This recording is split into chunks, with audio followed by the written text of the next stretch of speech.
Yes, sir, baby. On the radar. Yo, very special day. My guy T-Rell's in the building. On album release day. I mean, you've seen this after album release day, but the album is out right now. Yeah, I'm here. Number 1 on iTunes right now. Too Big to Ignore. Straight up. How you feeling? I feel too big to ignore. Yo, my man was on the plane earlier buying people shots. On the plane in New York. Buying people shots. You've been turning up all day. Yeah, man. I'm the type, I just turn up. I'll stand on tables. I'm loud. Sometimes obnoxious, but I don't care. You gonna notice I'm in the room wherever I'm at. How have you been, like, how are you still going right now, man? I know it's all probably adrenaline and just excitement and... I just love doing it. When you do something you love, it don't bother you. Word. How long did this album take to get done? Year and a half. Okay. I was going back and forth from Topeka, Kansas to Oklahoma City for about a year and a half. So that's like a 4-hour drive. I'm doing 14-hour studio sessions. Sheesh. Whole bunch of sativa and bad bitches. Sativa and bad bitches. Someone write that shit down. That's a quote. That's the recipe. That's the recipe. So why were you going back and forth? Because I'm from a small town, bro. Right. We ain't got no real studios where I'm from. Okay. And plus, I want a different vibe. Like when you want to create music, you create the vibe that you want to create with. And if you make what I usually sing about what I'm going through. So if it's lit, I'm gonna sing about being lit. But if I'm in the trenches all day in the streets, that's all I'm gonna sing about. Right. So I really want to create my own environment. What do you feel like that environment is? Like, what It is was the just perfect environment? It was stress free.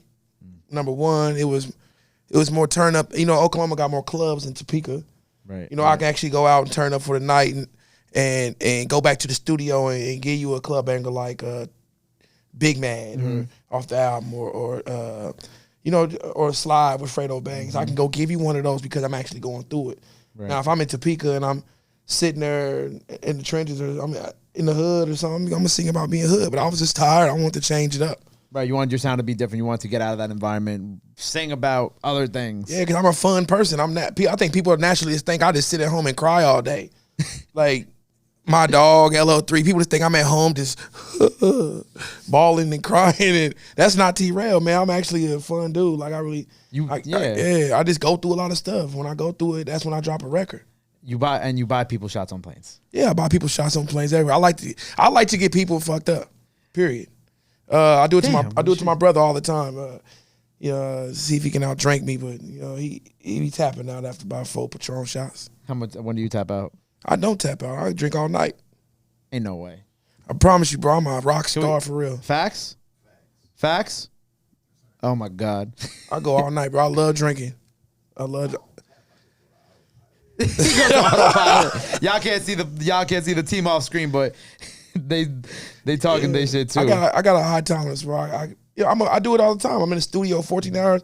I learned how to pace myself the right way though. Oh, okay. I think that's the key. Yeah, you gotta learn how to take it. Some people just take it and keep going. Like I can do it, but oh man, you gotta just knock it and smoke a little bit, knock it, smoke a little bit. Yeah. I normally hit the water in between every couple drinks. You know what I'm saying? Water actually thins your blood out. It makes you drunk faster.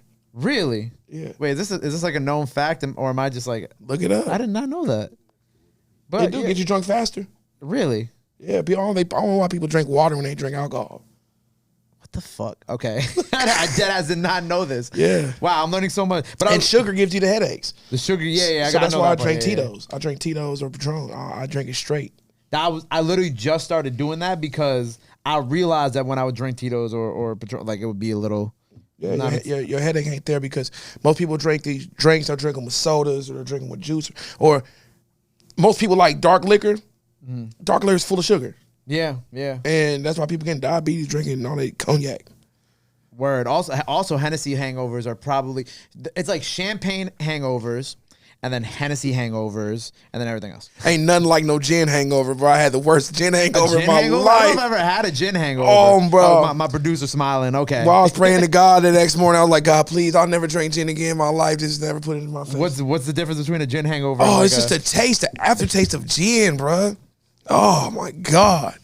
Yeah, I can't do it, bro. It's disgusting. I advise don't ever do gin, bro.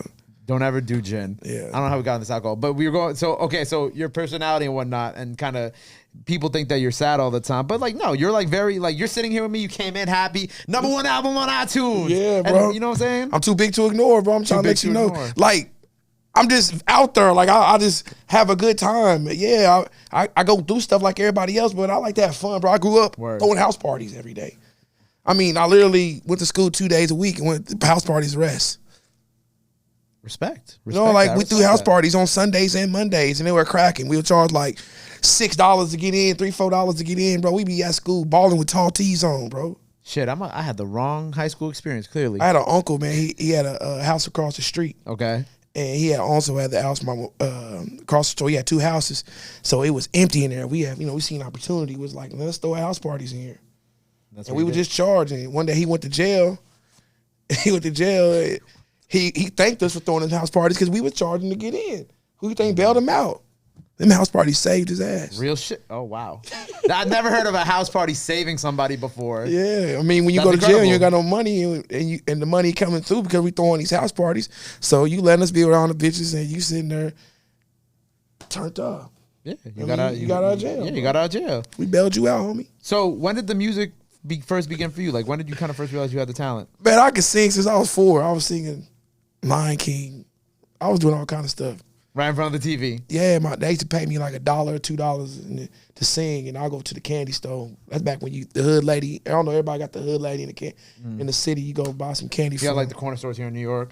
Yeah, but I started writing music when I was like 15. Right. And then I used to write, never sing. I'd never go to the studio. I just write, and rap to my older brother. And he would just listen to me. That's why I told him that. I say, bro, you a good big brother, bro. Just sit there and listen to me rap, knowing it wasn't that good at the beginning. You know what I'm saying? At the beginning stages, but to me, that's a good sibling. Right, because that's all part of the elevation. You gonna listen to your brother all day? I don't have a brother. I'm the if only you child. had one, would you listen to your little brother all day rap? I mean, like 3 hours straight. Maybe not for 3 hours straight, but if that was his passion, you know what I'm saying. But I'm in the music industry, so I would actually have to listen to him and be like, "Yo, bro, your shit trash. Like, you got to get your pen up because this ain't it right now. I ain't fucking with this." But if I wasn't in the music industry, I don't know. If I was like, I don't know, if I was like a fucking, I don't even know what I would be if I wasn't. If I was like, I'm in a business, marketing business, whatever it is. Like, I don't know if I would listen to my little brother rap. Yeah. Now I think about it, I don't think I could do it. So. It's because we're surrounded by it all day that we could put up with it a little bit more. I can't stand. I'm in the club. People like, hey, let me freestyle to you. I'll be there like, bruh. Yo, leave me alone. You see her over there, bruh. I'm not worried about this rap, and I can't even hear you over this beat.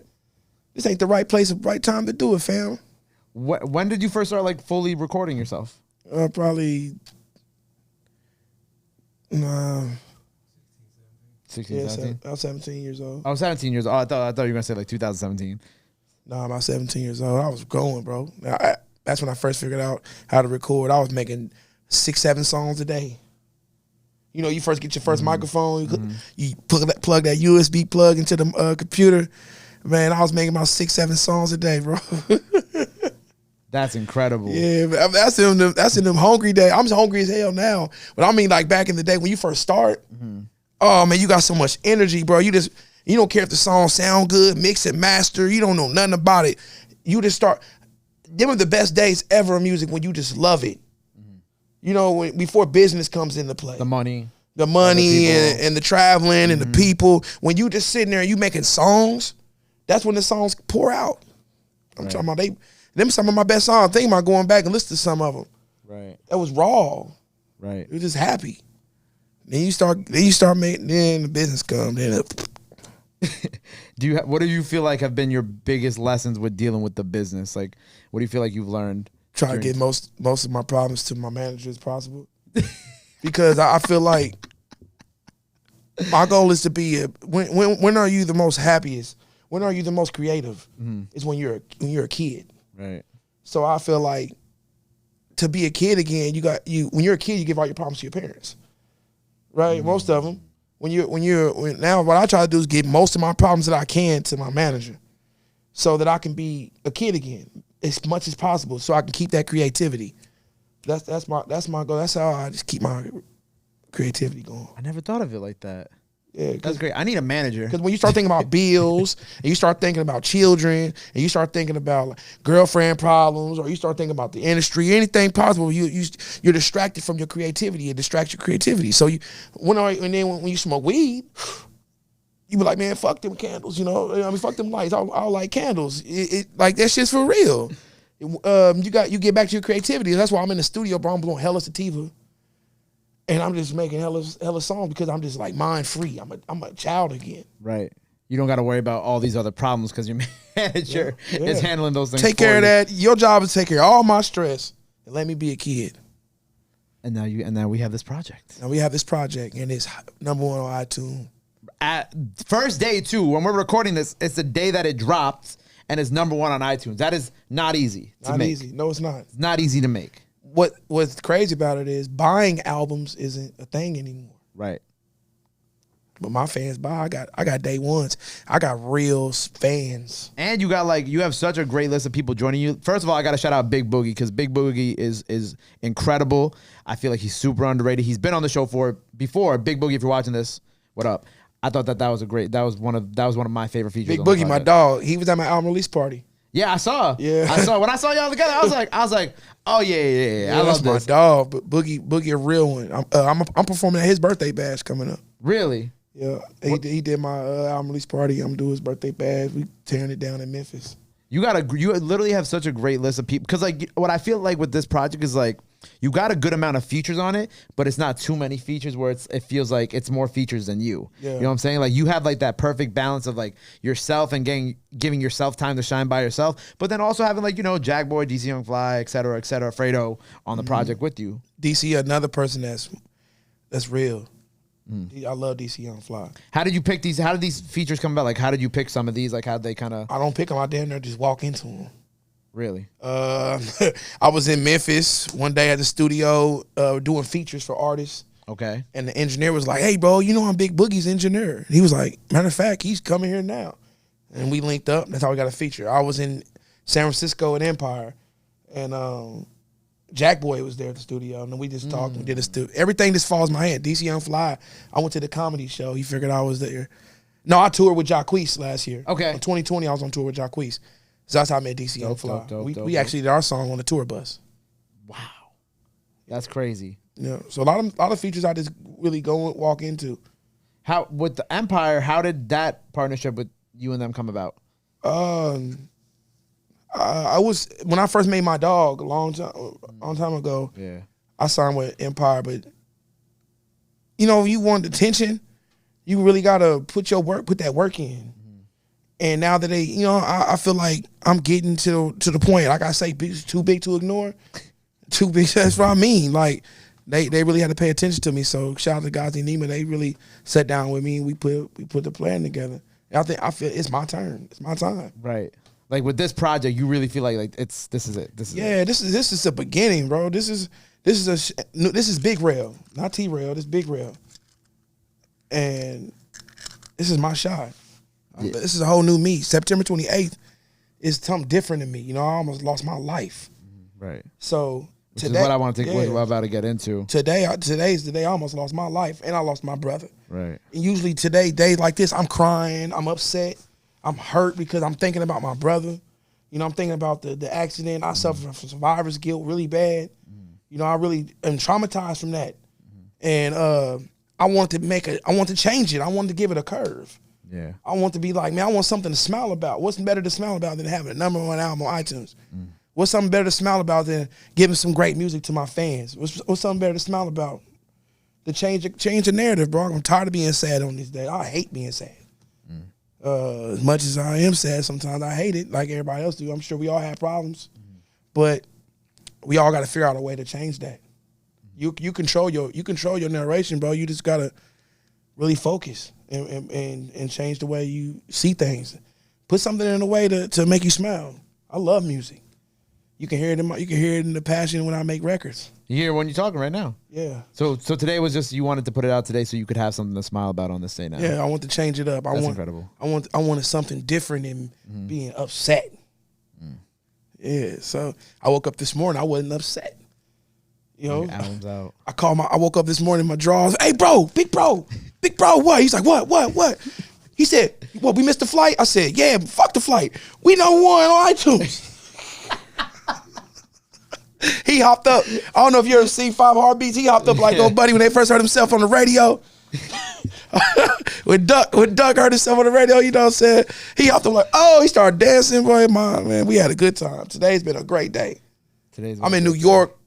I'm out here having a great time. You here with me? Thank you for being I'm here with you, bro. Thank you here to be with me celebrating. I wish you had some alcohol. We take a shot after this. Damn. We always say, Rob, don't we always say that we need to get some alcohol in here? We literally always say that we need alcohol in here. Yeah, man, we need to tow it back. I'll get you messed up too. You can go. Oh no, chill. I got another interview after this. Chill. I need to make it to my next interview. I'll be drunk in the next interview, slurring my words, everything. You don't want that. You don't want that from me. But I'm happy that today has now become. Today's a turning point, you know what I'm saying, for your career, but also in your life, where it's like now you look back at this day and you're like, you think about what's happened, but also you get to smile about this project. Yeah, big smile, bro, because I know my brother he'd be happy for me doing this today. Right. He wouldn't want me all upset. He would want you happy. He want me happy. Shots, you know what I'm saying? Shots, being T-Rell, being Big Rell, turning up, jumping on couches, and just being wild, bro. I'm wild, bro. I'm kicking it. Being in New York. I'm about to tear New York up tomorrow. I'm about to have a great time. What are you doing in New York? I don't know, bro. I'm afraid to ask. What are you doing in New York? I don't know, bro. We gonna tear the city up. We gonna see what Manhattan got to offer or something. In the middle of the week. In the middle of the week. We gotta have you here on a Friday. Come on, man. Bring me out here on a Friday. Last time I performed here, I performed in Brooklyn. I messed them up. I killed them. Where were you in Brooklyn when you came here? I don't know. I was on Jackboy's tour. It was Jackboy's tour. Yeah. Yeah, it was big start. Fabulous was out there, and Davies and Jackboy. You had a good night there. Yeah, it was dummy in there, right? And nobody outperformed me, bro. I'm killing them. I'm taking my shirt off. It's fuck all skinny niggas. All the girls love me. All the women love Big T. You know what I'm saying? They love my smell, bro. I go out. I had the Air Force Ones with the Notorious B.I.G. on the side. I had them airbrush specially made. Bro, I took my shirt off. Them girls went crazy in Brooklyn. You would thought, you know what I'm saying? They went crazy out here. This is literally like beat by beat what BFB the Pac-Man was here saying too. Yeah, man, Pac-Man, that's my dog. Pac-Man. What up, Pac-Man? Pac-Man, my dog. Yeah, he down for the fat dude. Fat dudes is out here winning now. I see. We taking over for the 2000. No, for real though, it's our turn though. We all too big to ignore. Well, I'm very excited for you to have some fun in New York because, the city is incredible. What would you advise me do in New York? What do you? Well, it depends what type of vibes y'all want. Man, we turning up. What's up? Like clubs. Yeah. Y'all want like a Spanish type of vibe? I mean, I'm Puerto Rican, so I love a Spanish type of vibe. A Spanish type of vibe. Spanish me, please, sir. Spanish you, please? Please, It's sir. Hispanic Heritage Month. Being there, we got patroned up. We gotta figure out. We're gonna figure out a spot for you after this. Let's get it. And one of the records on the project that I really loved was the tribute to Mo too, because I had MO3 on one of my shows at iHeart like right before the pandemic, and obviously when I heard of his passing, it was for me it was tough because I really was a fan of him, and I know you two were friends as well. That's my guy, bro. That's my brother. MO3 is my. I'm trying to tell you, that's my bro. So I wear him all the time with my shirts and my clothes. I remember when I wasn't like getting shows booked a lot. Mm-hmm. MO3, he would be like, "Come on, bro, come on tour with me." That's a helping. That's a real dude right there. Like we do songs together. We clown each other on Instagram. The fans know that me and MO3's relationship was authentic. It was real. It wasn't even about music all the time. I'll call him just to clown him, or he'll call me just to clown me. He'll call me wide back ass. I say, you 5'2" Balenciagas on. You know what I'm saying? Like, come on, bro. He had that wide forehead. He would just call, he said my back was built like a picnic table, man. Oh my God. Like we just go all day. That's something me and MO3 did. MO3 is my brother, or will be my brother. And I'm always gonna hold it down for 3. My favorite memory with Mo when he came to see me at Power, because it was actually in the building at that time, pre-COVID, of course. And he walks by the Power studio, and it's, mind you, it's like 5 p.m., right? He goes, "Can I go say hello to Breakfast Club?" I'm like, "Bro, it's 5 p.m. There ain't nobody in there for you to go say hello to." He's like, "Can I just go shake somebody's hand?" I'm like, "There's nobody here." I'm like, "Bro, there's nobody here." But what I respected about him was that he was ready to get to whatever next bag he had to get to. And that's what and with my short, I don't know, an hour and a half, 2 hours with Mo3, that's what I got the sense about him, was that he was always ready to get to that next bag. Straight up, you gotta go get that bag. I don't go home but a day, maybe 2 days max. I'm on the road all the time. That's where the home is. They say, where you live at? I'm like, Marriott, Hilton, Holiday Inn. I don't know. Marriott not too bad. I like the Marriott. One of those. So, you know, I'm always on the road. You gotta go get that next bag. It's always the next opportunity. Keep working. Word. What we doing it for? I don't need no. I learned quick. I don't need no big old house. I'm never there. I got a Benz. I drive never. It's just in my garage. About to sell that thing because I'm always on. I'm always gone. Yeah, always enjoy traveling. it. Yeah. So you got to work. So yeah, we chasing the hustle. My car is an Uber. Whatever car you got is my car, I guess. The Toyota, the Uber Blacks, the whatever Uber SUVs, whatever. Whatever Uber comes through with, that's my car. I respect that. You know, when you were mentioning about MO3 bringing you out on tour and whatnot, I was thinking about this post that you had on your Instagram where I think you had it was you performing and you had been like, oh, people don't say I have fans, but everywhere I go, everybody know my songs, and I love that video because I was like, yeah, he talking his shit. Yeah, man, for real. Because it irritates me. I'll be like, damn, bro. Promoter be like, hey, bro, I don't know. They know you here. Then I go to the city, and they know every word. But I know that's lingo of them trying to get cheaper prices or something. Nah, bro, they know my songs everywhere. I've been in the game for going 7 years professionally, and I feel like, bro, they know me everywhere I go. How you gonna tell me I'm not known somewhere? And I go there, everybody going crazy. I'm taking all these pictures. My cheeks hurting because I've been smiling all day. Because I'm in fake smiling with, taking pictures with everybody, bro. It's crazy. I get on stage and you see whole arenas sing my songs. Yeah, this wakes me out. And you're just like, shit, man. Like, fuck the people online. No, so what I do is I go throw my own concert. I'll book the venue myself. See, I learned my hustle from Boosie. Boosie, my big brother. I toured with Boosie for 3 years. Yeah, man, you get to all my questions before I get to my questions. My bad. I'm so sorry. You good. I'm fucking with you. I'm so sorry. No, but tell me about that. What did Boosie teach you? Boosie taught me how to hustle. Boosie taught me to get to that bag. Every day. Right. Features, man. I think I done did most. I think 2020, I made over $200,000 in features. Features this year alone or overall? Oh, during pandemic, I did at least 200,000. Okay. During the Easy. pandemic, got it. Easy. I'm talking about. I bust features down quick, you know, and because that's all that writing I used to do. I go get it. That's all Boosie. That's all Boosie badass doing shows. I used to tour with Boosie. See, people don't understand. I paid Boosie $8,000 for 12 shows when I first came out. Whoa. Right. Okay. And then, that's because I already paid him 10 bands for the feature, so that's 18. Okay. And then I gave him 8 for the video. You get what I'm saying? But why I paid him 8 for the 12 shows? Because everybody got a song with Boosie, but not everybody toured with Boosie. And that was right when he got out of prison, smoking hot. See, Boosie don't turn down no money. He a hustler. It's like me. You can bring it to me. If it's right, I'm going to take it. We're going to get it. So I went on the tour with him. And then after the 12 shows, I got cool. Everybody wants to get cool with the artist. I don't want to get cool with the artist. I want to get cool with who's around the artist. Because the artists don't do no work. It's the people around them. I got cool with security guard and DJ. After the 12 shows was up, I was busting security guard and DJ. Here's some money right here, and they still let me open up. Who's at the venue first, artist or DJ? I mean, artist or the DJ or the security?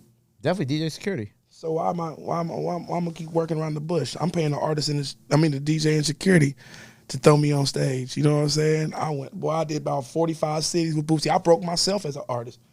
That's incredible. Yeah. That's why it's harder for me to break club songs, because I don't know how to break club songs yet. I'm working on it. I know how to break an emotional song. I know how to tour it.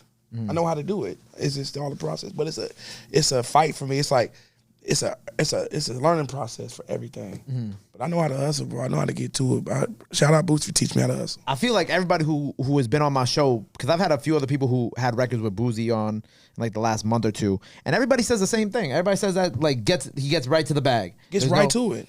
Ain't no way around it with Boosie. Ain't no way around it. It's one of the biggest hustlers I've ever met in the music game. He does it all, and he don't let nobody stop him. That's why I get that same attitude. He just shot his own movie. He did, and he's starting it. And Isn't that the thing online where he's like playing himself at 17? Yeah. Come on, man. You know, yeah. But hey, that's a real shit though. Honest, you gotta look at it and just be like, he still did it. Sell yourself. I got my first cologne deal because of Boosie. You know, I follow you. Follow that man. You gonna learn how to hustle. And I put this way: if you get a feature from Boosie and you can hold your own with him, his fans will love you forever. Look at me. I had a song Boosie 6 years ago. I got multiple songs with him now, but I'm talking about that first one. Right. They fans love me forever. Cause Boosie he one of the only artists that ain't had super radio songs. He survived off street hits. Right. I survived off street hits for so long. And he got that like loyal fan base. Loyal fan base. Yeah. I got a super loyal fan base. That's why people buy my album. And that's why you're number one on iTunes. Yeah. They'll buy it. I think it's interesting because you look at like people like Boosie, like yourself, like the NBA young boys of the world, and it's interesting because it like you know like you were just talking about like fans. You know what I'm saying? Because some artists they stream well, they play on the radio, but sometimes that doesn't always translate into engagements on like social media. It doesn't always translate to people buying your albums, buying your merch, actually supporting you. Yeah. You know? You gotta have those. It's called a foundation. Yeah. I have a foundation. No matter what, my fans will support me regardless. If I come to a city I've been to Indianapolis 3 times this year and sold out 3 times. 3 different times. 3 different times. I've been to Little Rock twice this year, sold out both times. They support me regardless. It's just that love for my soulful music. It's that love for my pain and passion. They just love real artists. And there's a fan base for it. And there's certain artists that have fan bases like that, like Currency. I mean, he come to my city all the time and he be packed. I be thinking about Currency too, because I'd be like, damn, like whenever I be on his gram, I'm like, yeah. It's a solid fan base. I'm from Kansas, so I molded a lot of my hustle independent wise on Tech 9. You know, that's why I got to look up to. That's the only big artist I've had from my area. Right. That was huge to look up to, and what an artist to look up to independently. Because when I be looking at New York artists, like sometimes I feel like with New York artists, there's like the rise and then there's like the fall, right? But not like they're falling, like they're failing, but like in the sense of like the popularity just isn't there. But what I noticed from artists outside of New York, like yourself, like the Boosies, like it's crazy because I feel like y'all have so many more places that y'all go around the country, around the South, things like that y'all are able to have better connections with y'all's fans. People sleep on the Midwest, bro. I'm from the Midwest, and I'm gonna tell you. Well, you know, that's what I was trying to say, like Midwest, South. You know, anywhere besides the Northeast of America, I feel like y'all have so many more opportunities to grow that fan base too. Yeah, because people don't see stars. Yeah, they're happy to see stars. People, y'all spoiled in New York. Y'all live amongst gangs of stars. Y'all see stars here every day. Just like Atlanta, they're spoiled in Atlanta. They're spoiled in LA, but we're not spoiled in Topeka, Kansas. We're not spoiled in Omaha, Nebraska. We're not spoiled in places like that. We get happy to see anybody. We get happy. And they'll come out and support you, and you have a fan base for life. And I never thought about that. Why sit in a city where you competing with 500 artists where you can go to a city where there's 2? Damn. And eat and I didn't win. even think about any. I've never thought about any of this. Like, give me somebody from New York, and I tell you, like, let's say Davies. Okay. He just came to Kansas. I'm trying to tell you, this thing was so wrapped. It's so many people out there. It's crazy. It's crazy because they be so happy to see stars. Right. I get in this argument with my brother all the time from Chicago. Okay. And I be like, bro, y'all spoiled up there, bro. Yeah, you know, he be like, bro, they really came out for such and such. I'm like, yeah, bro, they be happy. You can really eat in the Midwest and really make a career for yourself, bro, if you really just put the time in there in the Midwest. Wow, I never thought about it like that. I really never thought about that. Yeah. Now, because like, you know, being from New York, I see people like yourself and the Boosies and like the fan bases. Then I see like, you know, the club performances, and I'm like, damn, they're always at like performing the clubs, doing this, doing that. And then I'd be thinking about like some New York artists, and like this isn't about anybody in particular either. It's just that like, okay, how come they're not on the same type of time? But now I think I have a little more clarity on that too, because I don't ever, you know what I'm saying? Like you said, if Dave East went to Topeka, Kansas, right? Yeah. Probably could sell that out. You know what I'm saying? Easy. Because Dave East is someone that is a notable name across the country. I mean, like, he's not as big as, like, let's say a Pop Smoke, right? Yeah. But people know who Dave East is. So if you know, you don't get any New York performers in your town and wherever, you know, for a long period of time, and then you're like, oh wow, someone from New York, and you know, Dave East, who has records with Chris Brown, is coming to town. I can see how people would just be like, yo, let's go pop out. Boy, they going to the mall, they getting their outfits, they getting dressed up, they gonna get their hair. It creates money for the economy in the city. When artists come to Midwest, so people come, now barbers are cutting hair. You know, now people are buying clothes. Now shops are, it brings money, even when an artist comes. Everybody's so happy to see somebody. We can fill a venue up. And I'm talking about the oldest artists can come. And they're getting love like they was hot. Right. And real. I'm thinking about that tour that's going on right now that with Gucci, Jeezy, 2 Chainz. Is Lil Kim on that tour? There's a lot of big people on that tour. Obviously, some newer, some older from like early 2000s. And I was like, why aren't they coming to New York? But I saw that they were going to all these other different states, maybe in the South and the Midwest. I don't remember the states exactly, but now it makes a little bit more sense to me. Yeah, it's easy to grab a fan base. I seen a show with Deb Antony was sending her artists to the Midwest. She was sending her artists to the Midwest. Why? Why would you send them to the Midwest for? Because it's real loyal fans out there. And I'm a plug for the Midwest. I started off as a promoter. You know what I'm saying? I used to put on shows. I still do it. You know, you put on your own shows now. Yeah, I put on my own shows. So people used to call me to get through Kansas. You call me, you Kansas, you Nebraska, you Oklahoma, you Colorado. You know, you need all those places in the Midwest. We the heart of the United States. Midwest up all day. I don't care. You just opened like my mind to like open my eyes, open my mind to all of this. Yeah, bro. I got to look into this more because now I'm like, shit, maybe. You know what I'm saying? Maybe I should be telling rappers in New York to go to the Midwest. Go to the Midwest. We would love to have them in the Midwest. More people need to come out to the Midwest. See, I'm putting on for my state too.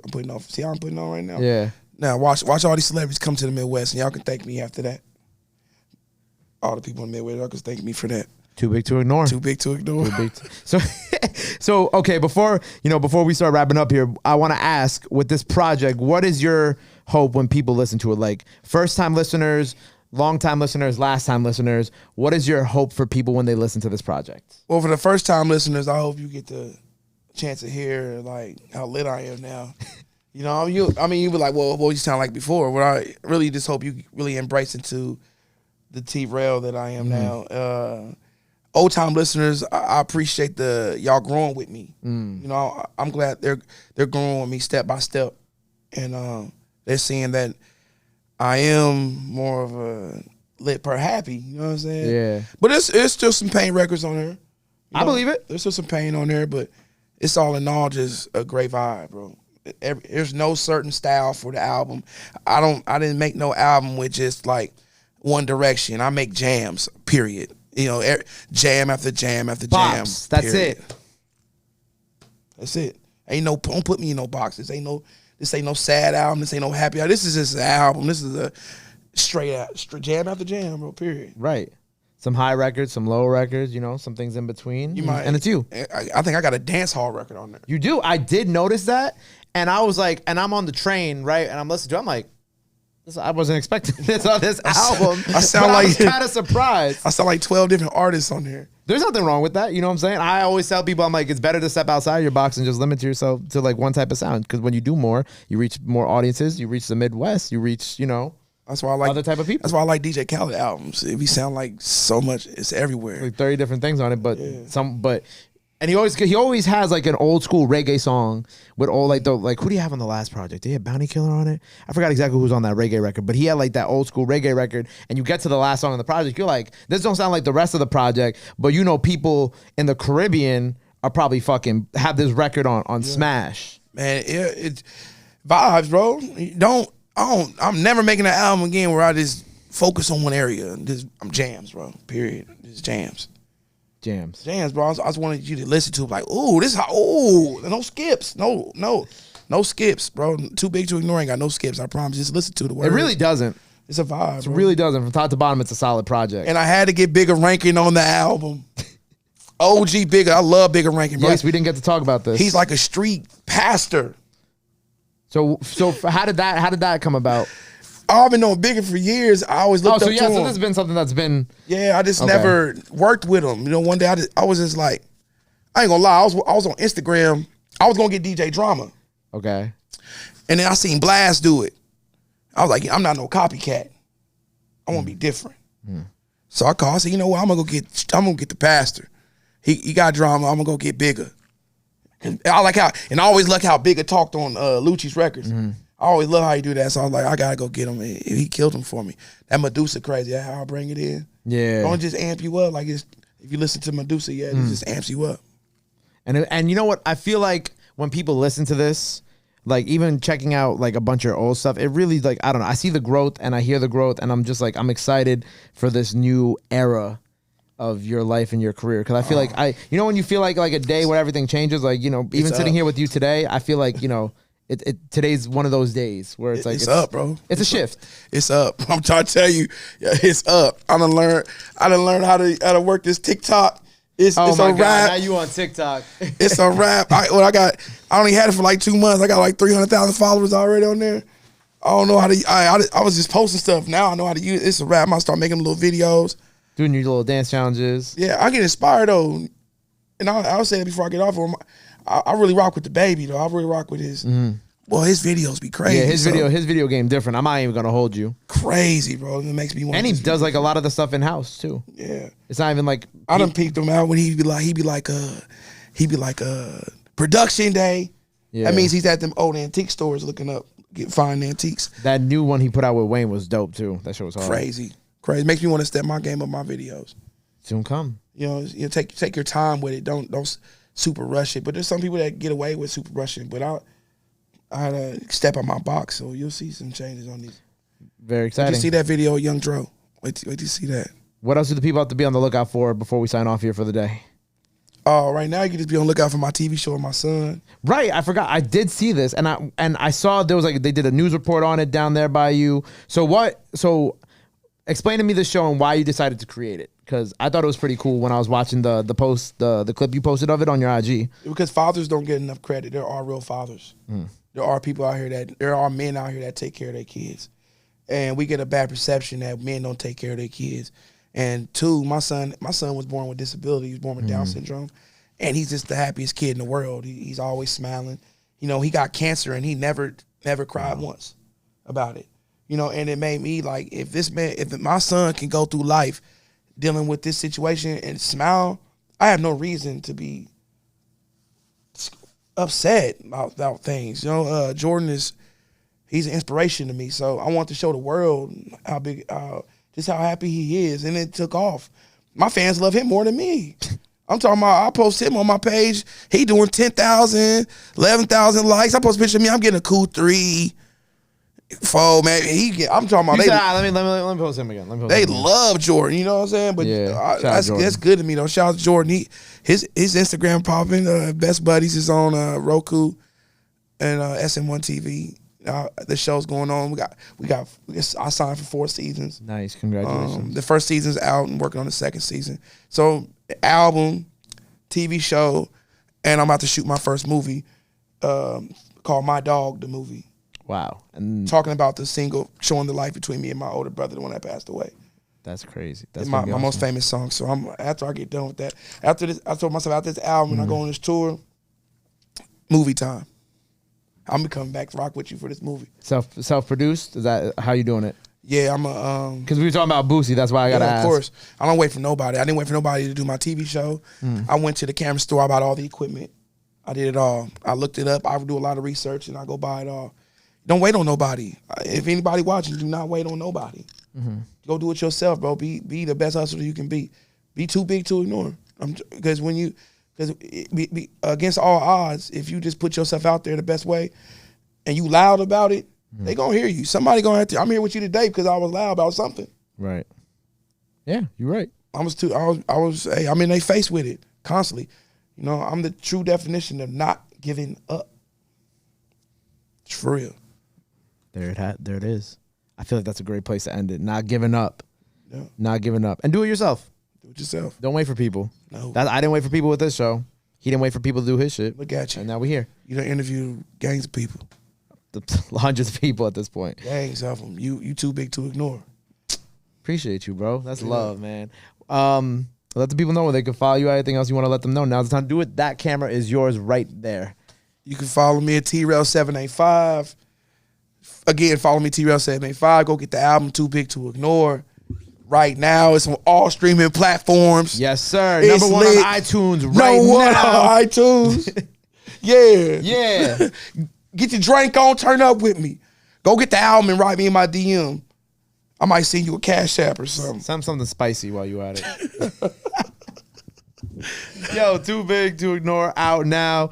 T-Rell on the radar. I'm gonna walk like this the rest of the day. You know what it is. Just like this, because number 1 on iTunes. Walk like this. Number 1. He's number 1.